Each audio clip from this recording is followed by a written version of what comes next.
Shri યુએચ Chaudhary arts college Vadgam ઇતિહાસ વિભાગના professor અશોકભાઈ Chaudhary same 5ના વિદ્યાર્થીઓને પેપર 6નું ટોપિક ઐતિહાસિક પદ્ધતિના મૂળ તત્વો પેપરનું ઇતિહાસનો અર્થ અને વિવિધ વ્યાખ્યાઓની હું સમજણ આપું છું.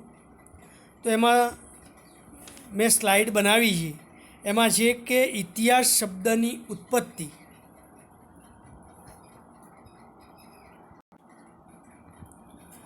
ઇતિહાસના ઉદ્ભવ બાબતે જુદી જુદી સંસ્કૃતિઓની પોતાની પરંપરાગત માન્યતાઓ રહી છે. ઇતિહાસ શબ્દનું મૂળ ગ્રીક ભાષામાં રહેલું છે. ઇતિહાસ શબ્દનો સૌપ્રથમ પ્રયોગ ઈસવીસન પૂર્વે 5મી સદીમાં ગ્રીક ઇતિહાસકાર હેરોડોટસે કર્યો હતો. હેરોડોટસ વિશ્વનો પહેલો ઇતિહાસકાર હતો. તેણે પોતાનો ગ્રંથ ઈરાની વિગ્રહોમાં ઇતિહાસ શબ્દનો અર્થ તપાસ અને સંશોધનો એવો કર્યો છે. હેરોડોટસને ઇતિહાસના પિતા તરીકેનું બહુમાન મળ્યું છે. અંગ્રેજી હિસ્ટ્રી શબ્દનું મૂળ ગ્રીક ભાષાના આઇરોપિયામાં રહેલું છે. ગ્રીક વિદ્વાનો ઇતિહાસને પ્રજાને શિક્ષણ આપવાનું અગત્યનું સાધન ગણતા હતા. તેમના મતે ઇતિહાસ એ ભૂતકાળનું એવા પ્રકારનું જ્ઞાન છે જે પ્રજાને સંસ્કારી બનાવે છે. ગ્રીક ભાષા ઉપરાંત વિશ્વની અન્ય ભાષાઓમાં પણ ઇતિહાસ માટે આગવા શબ્દો પ્રચલિત છે. જેમ કે ગ્રીક ભાષામાં ઇતિહાસને આઇરોપિયા કહેવામાં આવે છે. લેટિન ભાષામાં હિસ્ટોરિયા, એ જ રીતે ફ્રેન્ચ ભાષામાં હિસ્ટોરી, જર્મન ભાષામાં ગેસિકટ એટલે કે બનવું કે થવું એવો એનો અર્થ થાય છે. અંગ્રેજીમાં એને હિસ્ટ્રી અને સંસ્કૃતમાં ઇતિ વત્તા હ વત્તા આસ મતલબ કે આમ થયું હતું એમ માનવામાં આવે છે. સ્ટોપ કરો. હવે આપણે જોઈએ ઇતિહાસનું સ્વરૂપ. એમાં 4 પોઈન્ટ આવે છે. હવે આપણે જોઈએ ઇતિહાસનું સ્વરૂપ. એમાં 4 પોઈન્ટ આવે છે. ઇતિહાસ પોઈન્ટ 1, ઇતિહાસ માનવ જીવનના ભૂતકાળનું સંશોધન કરતું વિજ્ઞાન છે, એટલે કે પુરાવાઓનું વિજ્ઞાન છે. પોઈન્ટ 2, ઇતિહાસ ભૂતકાળના કોઈ મર્યાદિત પાસાનો અભ્યાસ કરવાને બદલે સર્વાંગી અભ્યાસ કરે છે. દાખલા તરીકે રાજકીય, સામાજિક, આર્થિક, ધાર્મિક, સાંસ્કૃતિક વગેરે.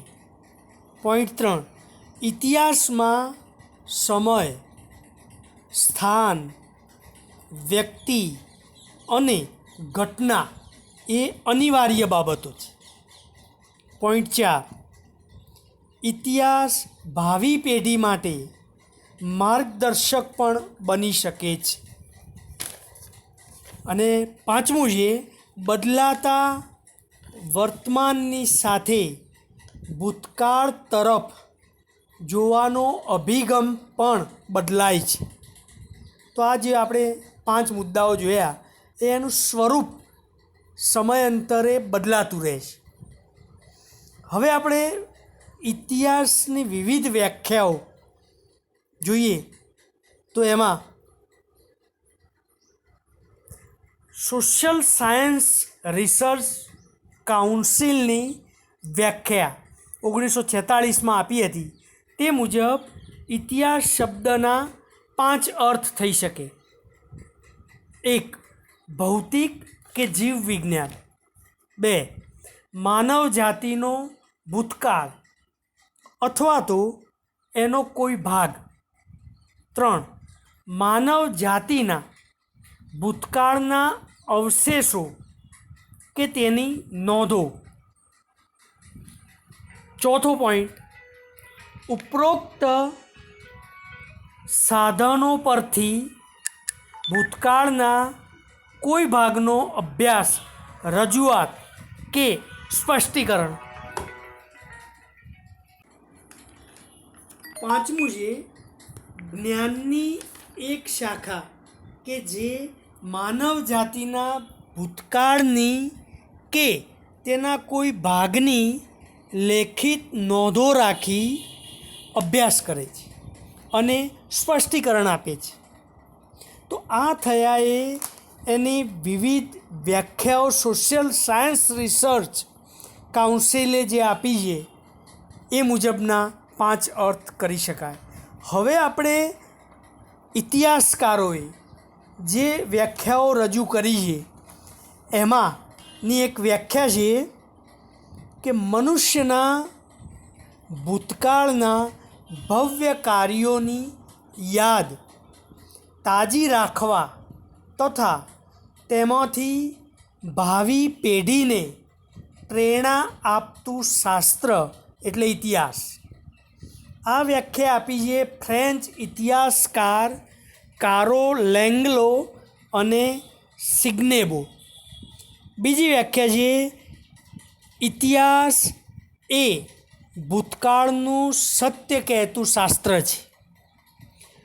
કારણો અને અસરો સાથે ભૂતકાળના બનાવોને વિસ્તૃત રીતે સમજાવવામાં આવે તેનું નામ ઇતિહાસ. આ વ્યાખ્યા આપનાર છે ટ્રાવેલ.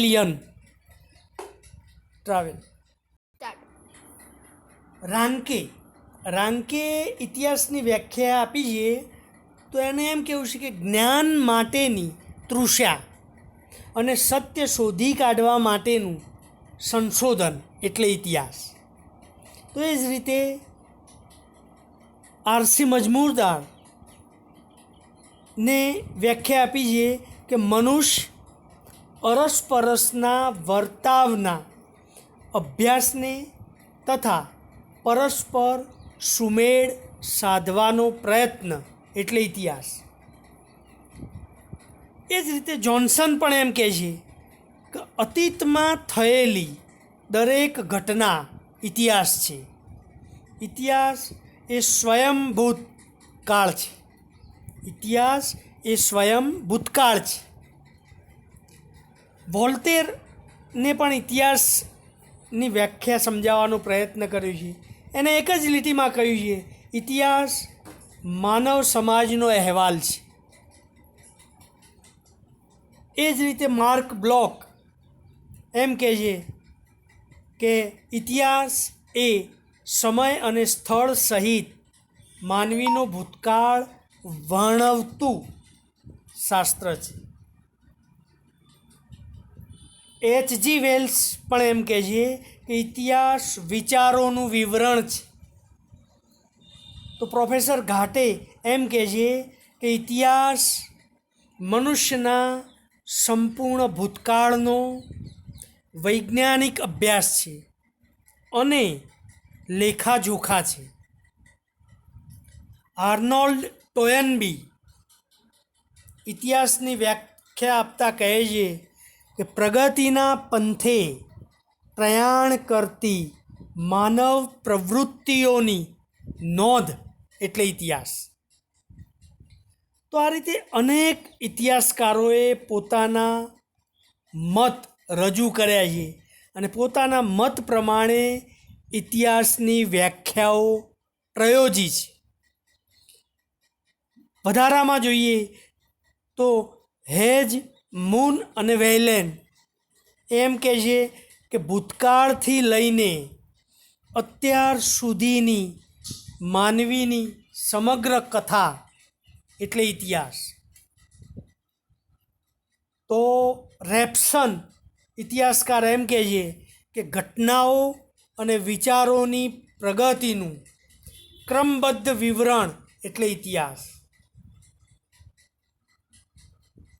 તો ડૉક્ટર રાધાકૃષ્ણન ઇતિહાસનું શબ્દની વ્યાખ્યા આપતો કહે છે કે ઇતિહાસ એ રાષ્ટ્રની સ્મરણ શક્તિ છે. તો આ રીતે અનેક વિદ્વાનોએ ઇતિહાસની અલગ અલગ વ્યાખ્યાઓ કરી છે. એમાં ક્રાંસે ઇતિહાસ અને તત્વજ્ઞાનને એક જ માને છે. એમ કહે છે કે ઉપરની વ્યાખ્યાઓમાં ઇતિહાસના આંતર સંબંધ વ્યક્ત થતો હોવા છતાં યોગ્ય નથી, કારણ કે ઇતિહાસનું જ્ઞાનની અલગ શાખા તરીકે ખાસ મહત્ત્વ છે. તો એ જ રીતે જોઈએ કે અનેક સમાજશાસ્ત્રીઓએ પણ ઇતિહાસની વ્યાખ્યા કરી છે કે ઇતિહાસ એ